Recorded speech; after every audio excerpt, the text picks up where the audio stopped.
Good morning to all of you. Today we will start chapter 4 of class 8 cube and cube roots. This is the similar chapter of chapter 3 square and square roots. In square we let's suppose x, what is the square of x? So this is x square and we write in this form x into x. So cube क्या होता है? Cube सबसे पहले एक कोई number लेते हैं x. What is the cube of x? Means x into x into x. Let's suppose cube of 2 is equal to 2 into 2 into 2. Cube of 2 is equal to 2 into 2 into 2. It means number multiplied with itself by 3 times. And denoted by x cube. A cube of x is equal to x into x into x is equal to x cube, and cube of 2 is equal to 2 into 2 into 2. So we can write this 2 cube. Now अब जो हमें पढ़ना है उसमें हमने square में पढ़ा था perfect square. Similarly perfect cube, एक कोई नंबर होता है जो परफेक्ट क्यूब होगा, कोई नंबर होगा जो परफेक्ट क्यूब होगा, तो वही हमें फाइंड करना है. इसमें भी सारे पैटर्न वही है. वहां पे हम क्या लेते थे, x इंटू एक्स करते थे. यहाँ पे क्या करेंगे, x इंटू एक्स करेंगे. वहां पे जब हम पेयर बनाते थे स्क्वायर में तो 2 का बनाते थे. यहाँ पे कितने टर्म का बनेगा, 3 का. यानी x इंटू एक्स स्क्वायर में पेयर बन गया, एक पेयर. अब क्यूब में पेयर बनेगा तो कैसे बनेगा, x इंटू एक्स. ये क्या होगा, एक सिंगल पेयर इंडिकेट करेगा. तो अब इस पे बात करते हैं. परफेक्ट क्यूब क्या है, ये था क्यूब, और क्यूब का नोटेशन कैसे करते हैं. A natural number is, book में लिखा है, a natural number is said to be a perfect cube if it is the cube of some natural number. If it is the cube of some natural number. Let's suppose 1. What is the cube of 1? So 1 cube means 1 into 1 into 1, that is 1. 2 cube is equal to 2 into 2 into 2, that is 8.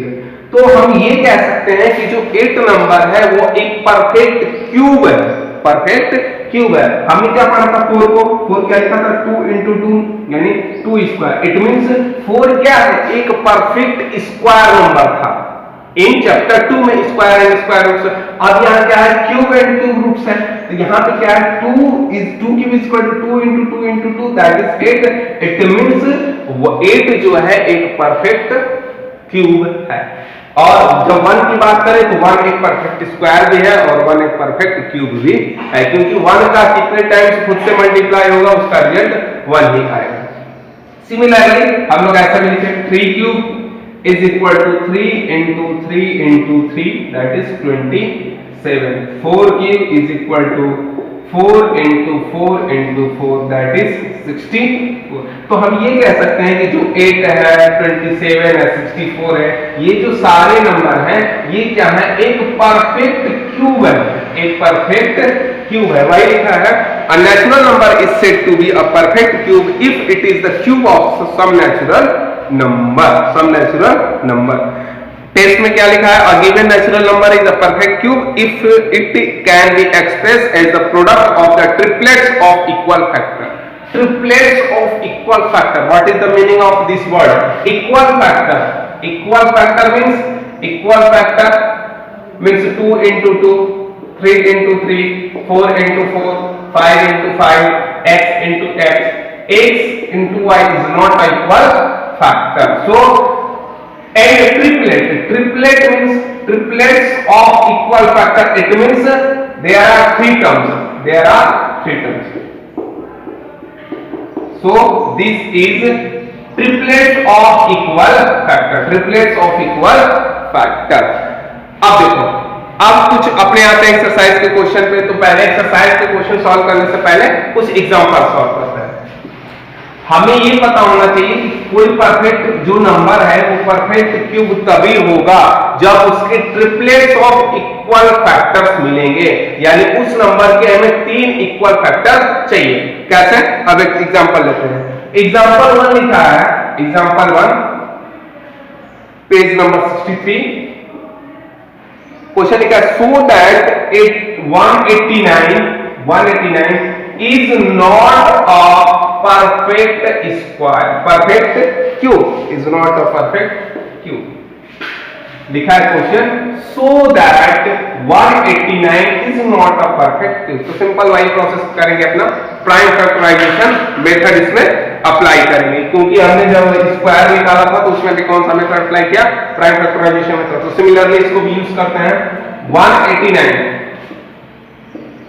2 से जाएगा? नहीं जाएगा, because इसका जो unit place का number है वो क्या है? ऑड नंबर है, इसलिए 2 से डिविजिबल नहीं है। तो 3 टाइम्स ले जाते हैं, 3 6 और 3, फिर 3 टाइम्स 21, फिर 3 टाइम्स 7। अब कितना टाइम्स? जब आपका लास्ट में 1 बच जाए तो वहीं पे स्टॉप हो जाते हैं। तो हम लोग लिखते हैं 189 को 3 into 3 into 3 into 7। अब पहले हम यहाँ क्या बनाएंगे? फैक्टर बनाएंगे, इक्वल नंबर ऑफ जो नंबर होगा इक्वल होना चाहिए, और फैक्टर कितने का बनेगा? ट्रिपलेट का बनेगा। स्क्वायर में क्या बनाते थे? 2 टर्म का, यहाँ 3 टर्म का। देखो यहाँ पे आपको साफ साफ दिख रहा होगा 3 3 3, यानी 3 into 3 into 3, ये एक पेयर बना।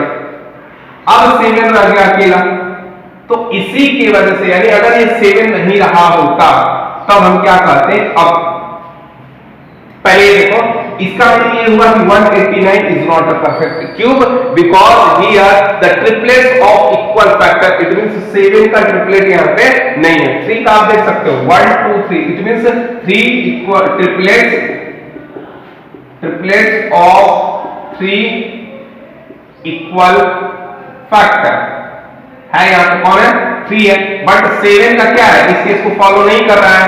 इसका मीनिंग ये हुआ, लास्ट में हम लिख देंगे 189 is not a perfect square because here triplets of 3 equal factor 7 is not found in this given example. So this is the perfect, so 189 is not a perfect cube। अब यहाँ पे देखो एक क्वेश्चन और बन सकता था, कैसे बनेगा?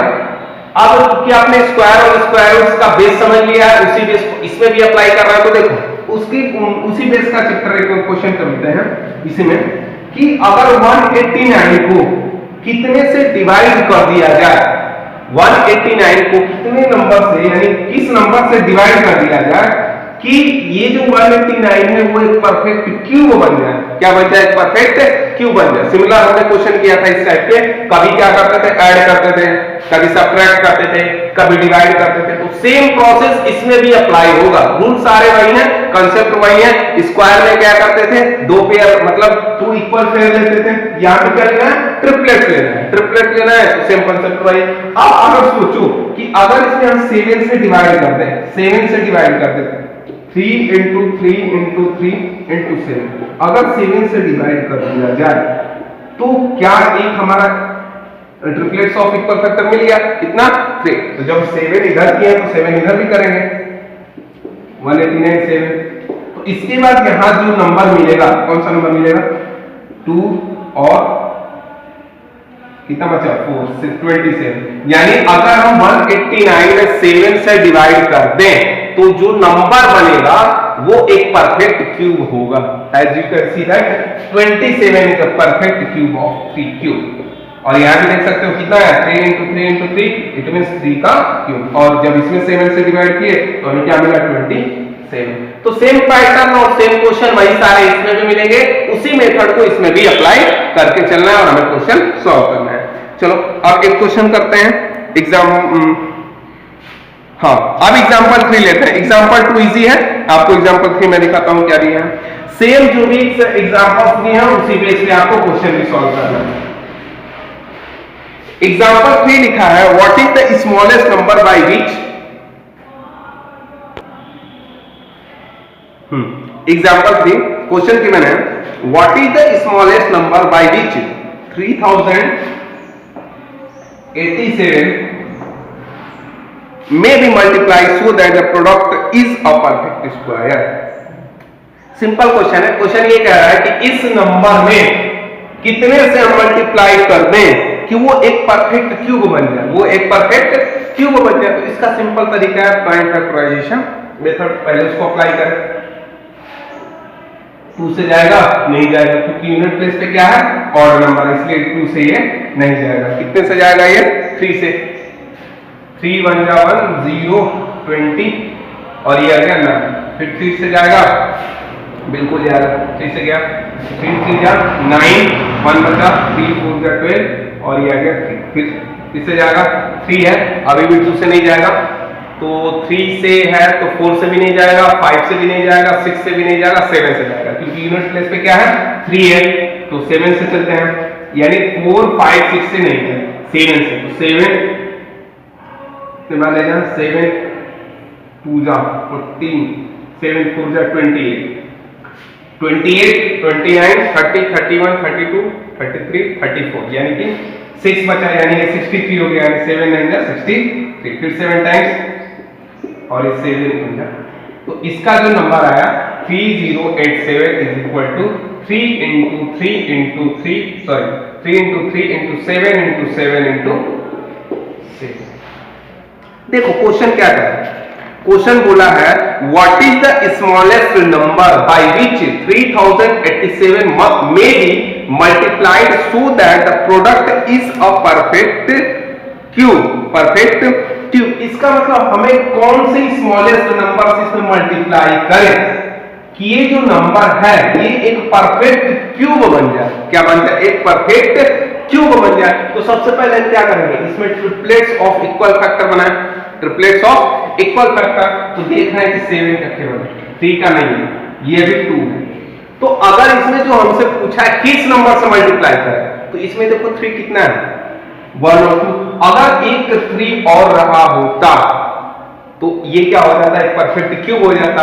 बाय द क्वेश्चन में यही पूछा है कि किस नंबर से मल्टीप्लाई करें, तो you can see easily that when this number is multiplied with 3 we get a perfect cube number. So अब हम लिख सकते हैं 3 इंटू 3 इंटू 3 को यहां लिख लें इंटू 7 इंटू 7 इंटू 7। अब यह हमारा देखो बन गया। तो हमसे केवल क्वेश्चन ये पूछा है किस नंबर से मल्टीप्लाई करें, तो हमारा नंबर कौन सा आएगा 3।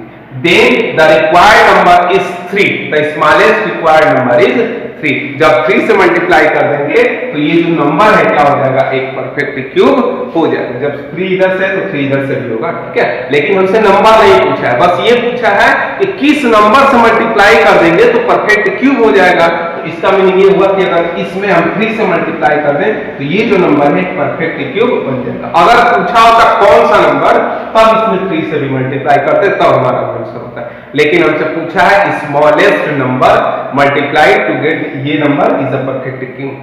सो द रिक्वायर्ड नंबर इज 3। तो आंसर क्या हो गया हमारा 3 हो गया। चलो आते हैं एक्सरसाइज में। हाँ कुछ और कंसेप्ट है उसको देखते हैं। Cubes of a negative integers. Cube of a negative integers. देखो ये क्या रूल कहता है, अगर हम स्क्वायर एंड स्क्वायर रूट्स में चले, लेट्स सपोज मान लो हमारा -2 का स्क्वायर लिखना है, तो क्या है -2 इंटू -2, ये क्या आएगा माइनस इंटू माइनस क्या आएगा +4। सिमिलरली आप -3 का भी लिख सकते हो, -3 into -3, minus into minus plus. अब यहाँ पे क्यूब्स ऑफ इंटीजर्स करना है, तो अगर मैं -1 या -2 का ही -2 का क्यूब तो क्या आएगा -2 इंटू -2 इंटू -2, क्या मिला हमें माइनस इंटू माइनस प्लस और प्लस इंटू माइनस, क्या लास्ट में आएगा माइनस।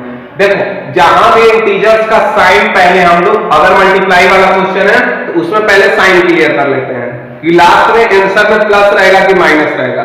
तो ये देखो इजी हो जाता है। कैसे है, ये माइनस है ये भी माइनस है, तो माइनस इंटू माइनस क्या मिल गया प्लस, और फिर इस प्लस का इस माइनस से करेंगे तो क्या होगा माइनस हो जाएगा, लास्ट में क्या आएगा minus.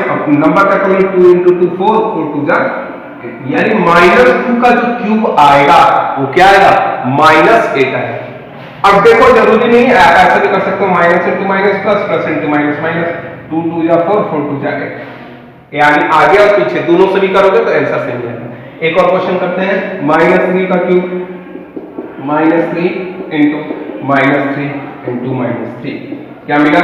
-3 into -3, sorry minus into minus plus और plus into minus minus minus. अब देखो 3 3 जा 9, 9 3 जा 26। हम यहाँ पे ये देख रहे हैं, देखो स्क्वायर में क्या था, जो माइनस साइन था वो प्लस में कन्वर्ट हो जाएगा। लेकिन अगर इंटीजर्स की बात करें, निगेटिव इंटीजर्स है, अगर उसका क्यूब हम करेंगे तो उसका जो रिजल्ट मिलेगा वो भी क्या होगा, माइनस में हमें ऑप्टेंड होगा। देख भी सकते हो माइनस क्यूब, माइनस का क्यूब यानी माइनस आया, यहाँ भी माइनस का क्यूब माइनस आया। लेकिन जब यही स्क्वायर वाले टर्म्स में हमने देखा था तो वहां पे क्या रहा था, निगेटिव इंटीजर्स का अगर स्क्वायर करते तो वो पॉजिटिव हो जाता है, बिकॉज माइनस इंटू माइनस क्या हो जाता है, प्लस हो जाता है। तो सेम रीजन यही है, यहाँ 3 टाइम्स इसको मल्टीप्लाई करना था तो माइनस इंटू माइनस प्लस और प्लस इंटू माइनस क्या हो गया, माइनस हो गया। तो सेम रीजन इसका यही है। अब इसमें कुछ फार्मूले हैं, देखो कैसे इसका यूज करना है। गिवन है a बाई बी का क्यूब, a बाई बी का क्यूब क्या आएगा, तो लिखा है a बाई बी इंटू, यानी ऊपर का ऊपर लिख दो, a by a into a upon b into b into यानी a cube upon b cube. Simple है, कुछ खास नहीं है। a बाई बी का क्यूब यानी न्यूमरेटर का भी क्यूब करना है और डिनोमिनेटर का भी क्यूब करना है। a by b whole cube है ये पूरा, a by b whole cube है, तो इसमें क्या करना है, a का भी क्यूब करना है और b का भी क्यूब करना है। एज एग्जांपल आप एक क्वेश्चन ले लो, 2/3 का क्यूब है तो 2 का क्यूब और 3 का क्यूब यानी वी गेट आंसर 8/27। तो इसी बेस पे आपके एक्सरसाइज 4A गिवन है, आपको उसको सॉल्व कर लेना है, ठीक है। अब इसके बाद जो हम नेक्स्ट वीडियो में पढ़ेंगे shortcut method for finding the cube of a 2 digit number. जैसे हमने स्क्वायर एंड स्क्वायर रूट्स में पढ़ा था, क्या पढ़ा था, column method and diagonal method. तो सेम पैटर्न कुछ इसमें भी है, वही पैटर्न हम लोग यूज करके क्वेश्चन को सॉल्व करते हैं। तो एक्सरसाइज 4A का क्वेश्चन इजी है, आप लोग सिंपल कर लोगे, ठीक है। तो आज के लिए बस इतना ही रहने देते हैं। ये था आज का introduction part 1, cube and cube roots and exercise 4A, do yourself. अब नेक्स्ट लेक्चर में हम लोग पढ़ेंगे shortcut method for finding the cubes of a 2 digit number. Thank you.